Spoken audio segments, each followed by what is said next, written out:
దయచేసి వీడియోని అస్సలు స్కిప్ చేయొద్దు. మా పాప వల్ల పడ్డది, ఎవరు పడకూడదన్న ఉద్దేశంతో నేను ఈ వీడియో చేస్తున్నానండి. ఎందుకంటే మనలాంటి చిన్న జీవితాలకి అసలు అవగాహన ఉండదండి వైరస్ల కోసం.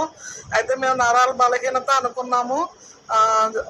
ఫస్ట్ రోజు వెన్ను నొప్పి వచ్చింది, లెగలేకపోయానని చెప్పిందండి. రెండో రోజు వేలు నొప్పులు, కాళ్ళు నొప్పులు వచ్చాయి అన్నది.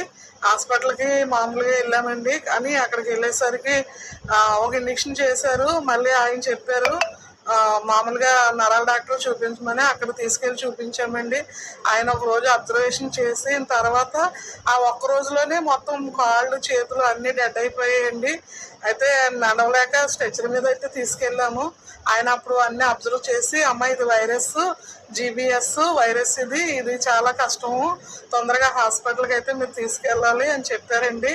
అంటే ఒకవేళ ఉన్న వాళ్ళు అయితే ప్రైవేట్ హాస్పిటల్లో కొంచెం కాస్ట్ ఎక్కువండి, మరి లేని వాళ్ళు అయితే గవర్నమెంట్ హాస్పిటల్లో కూడా అవైలబుల్ ఉందని ఆయన అయితే చెప్పారు.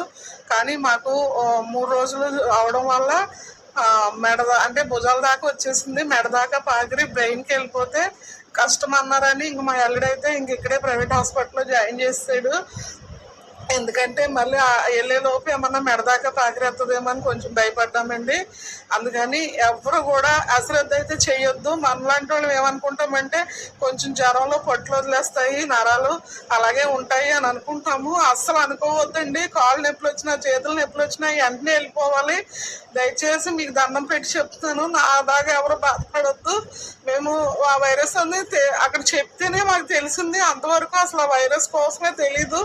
ఇలా ఎవరికన్నా తెలుస్తుంది, నాకులా ఎవరు బాధపడకూడదని వీడియో పెడుతున్నాను. అసలు నిన్న పెట్టలేకపోయానండి, చాలా ట్రై చేస్తాను. ఇదేనంటే మందు, ఇదే ఆ వైరస్కి ఇదే మందు అంటే ఏ హాస్పిటల్కి వెళ్ళినా సరే. మేమైతే 12 ఇంజక్షన్స్ తెప్పించాం, మరి అవి సరిపోతాయో లేదో ఇంకా తెలీదు. ఒక్కొక్కటి 11,000 ఆ ఇంజక్షన్లు. అవి 5 గంటలు ఎక్కాలంటే ఒక్కొక్కటిని. వివరాలన్నీ ఇవ్వండి, నాకు డాక్టర్ చూపించినవి అయితే ఇవి చూపించారండి, అదే మీతో పంచుతున్నాను. ఎందుకంటే ఇలా అయిపోతాయంట నరాలు. అంతేనండి. అందరికీ షేర్ చేయండి, చాలా లైక్లు వద్దు.